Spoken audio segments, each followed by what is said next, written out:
So we always knew that there would be some form of an adjustment based on what we did that last day of training camp in terms of how we moved things around and got him to where he was last year. So that was something that we always knew was coming down. And when he felt good with the way the season ended, and obviously we were all ecstatic about him wanting to continue to play and play at a high level. Now it's just figuring out the semantics of, all right, there's no way to put an actual value on what he means, but what does it look like to be able to fit it for the landscape of our football team, where we're at, knowing how many years you want to play and what does that look like for the short and for the long term. And I think fortunately we were able to come to a compromise and a conclusion that everybody feels really good about. And do you anticipate having this conversation again next year?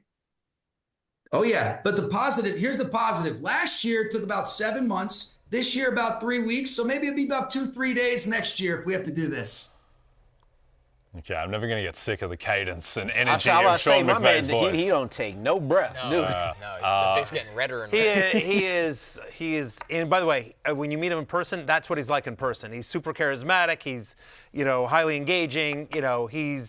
He's going to have a long career in the public eye if he chooses to, whenever he decides to not be a coach. But he's also, by the way, he's one of the coaches that is fairly honest with the media. Like he is, when he says something, you sort of take it to the bank. So, yeah, it's a 1 year. It looks like, Stafford's going to play for next year, and then we'll see what happens, whether he wants to retire, whether he wants to hold out for more money.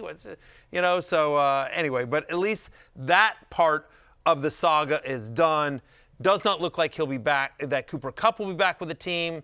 That's on the table, but a very low likely of probability. Chances are Cooper Kupp is on another team next year. But Puka Nacua, everyone that has Puka Nacua shares can rest easy. Yeah. Lawrence, I don't think there's any huge takeaways from this, given it is just a continuation of the status quo. But good news for Puka Nacua, Kyron Williams, just that offense remaining elite. Yeah, definitely that. And you want your quarterback in place to make sure Puka Nacua is that wide receiver one in fantasy football going forward. So you'll get consistency. You got the veteran leadership. Now let's see if just they get another receiver to be Puka Nacua's running mate. That's the key, Lawrence. Now this is a team that the door's open at the end of round one to take a receiver in the first round. And you love that landing spot for a rookie wide receiver. You think of Luther Burden from Missouri. That's a good home for him. Matthew Golden from Texas. So there's a lot of options there for the Rams. I think they will look at this wide receiver class in the first 2 rounds. Yep. Well, a wide receiver they won't be getting. Listen, but by the way, they got some nice production out of DeMarcus Robinson. They started to use Tyler Higbee when he came back from injury at the end of the year. Jordan Whittington. I still like Jordan Whittington. I still think. And again, you think about Cooper Kupp was, what, a third-rounder, I think? Yep. Cooper Kupp was a third-rounder. Puka Nacua, a fifth-rounder, very famously. This is a team that prides itself on being able to find kind of those late-round gems. So maybe they get somebody at the end of the first round, but maybe not. Or maybe they feel like, again, Whittington, I think, was a fifth-rounder last year as well. Yep, right? Definitely a day 3 pick. Yeah. I think Robinson's a free agent, by the way. So this roster, there's room. Yeah, so it will be room for them to draft somebody, and it may not even be in the first 2 rounds. Like you said, Matthew, they have confidence that they could develop these guys, so they might just need an extra body to come in there and compete. Jack Bech, step on down. Yeah, there you go. Tutu Atwell, they've got guys there. So anyway, we'll see how that all plays out. But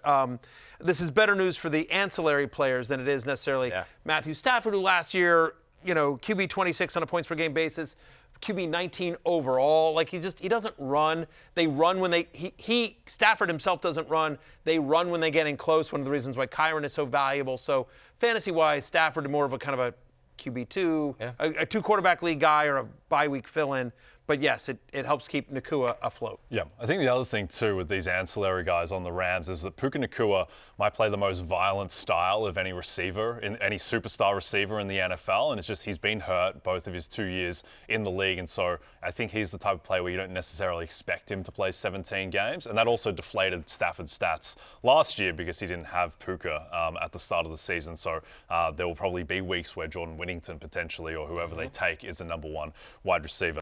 Hey, it's Matthew Berry from NBCSports.com and RotoWorld.com, and I want to thank you so much for watching whatever it is you just watched, or if nothing else, being too lazy to click out of the autoplay after this video started, after whatever it is you actually wanted to watch finished. But now that you're here, I'd like to take a moment here to ask you respectfully now, okay? I'm asking you respectfully to subscribe to the NFL on NBC YouTube channel.